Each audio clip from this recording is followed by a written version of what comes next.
Adakah kamu ada di situ buat nyambut Nabi Muhammad SAW? Waktu perempuan-perempuan beberapa hari sesudah kedatangan Nabi Muhammad ke Madinah, ngasih gelang, ngasih kalung, ngasih duit yang mereka punya, ngasih apa yang mereka punya. Bahkan Sulaim ngasih anaknya Anas kepada Nabi Muhammad SAW. Kamu ngasih apa? Saya ngasih apa? Enggak ngasih apa-apa, teman-teman saya sekalian. Ada 1400 tahun jarak antara kita dengan Nabi Muhammad SAW. Fakta mesti menyakitkan, tapi harus kita terima.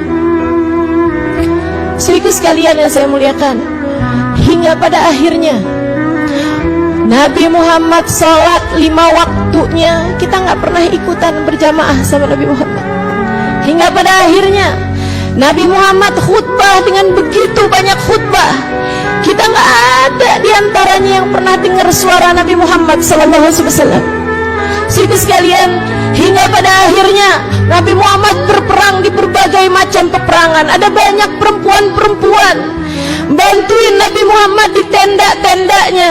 Kita nggak ada di antara mereka, teman-teman sekalian. Hingga pada akhirnya ketika Nabi Muhammad wafat dan perempuan-perempuan menangis dari dalam rumah-rumah mereka, kita bukan salah satu di antaranya. Kita bukan salah satu di antaranya yang berteriak-teriak ketika Nabi Muhammad wafat. Bukan kita di antaranya yang menangis melolong-lolong ketika mendengar kabar Nabi Muhammad wafat. Teman-teman sekalian, bukan kita orang-orang yang berpikir bahwa mata ini tak lagi dapat memandang indah wajahnya.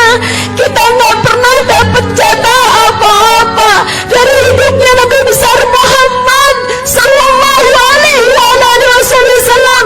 Andai bisa beli dengan berapapun harganya, saya ingin membelinya, teman-teman.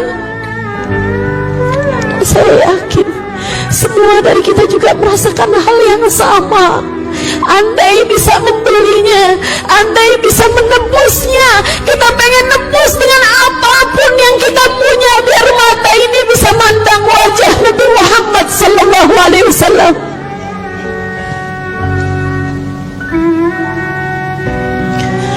Andai kita bisa melakukan apapun, tentu kita ingin melakukan apapun demi telinga ini mendengar suara Nabi Muhammad SAW.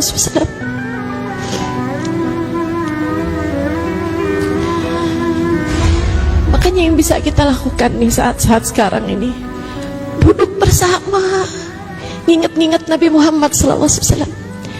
Sehingga andai pun kita nggak bisa dapetin hidupnya Nabi Muhammad di atas muka bumi ini, kita nggak lagi terhalang sama hidupnya Nabi Muhammad nanti di akhirat, teman-teman.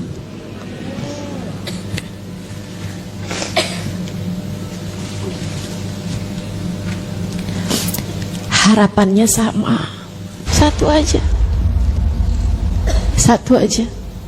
Harapannya kita udah terlanjur nggak dapetin masa hidup Nabi Muhammad di atas muka bumi ini. Jangan sampai kita nggak kebagian dari masa kita bersama dengan Nabi Muhammad di akhirat nanti. Di dunia ini nggak dapetin masa hidupnya Nabi Muhammad, nyesel. Di dunia ini nggak dapetin masa hidupnya Nabi Muhammad, nggak beruntung kita. Saudaraku sekalian, man ra'a wajhaka yas'ad. Siapa yang mandang wajah Nabi Muhammad beruntung dia. Kita nggak mandang wajah Nabi Muhammad. Saudaraku sekalian yang saya muliakan, kita udah nyesel nggak dapetin hidupnya Nabi Muhammad SAW. Sekurangnya jangan sampai kita nggak kebagian dari masa hidupnya Nabi Muhammad di akhirat. Saudariku sekalian, biar ada Nabi Muhammad dalam kuburmu,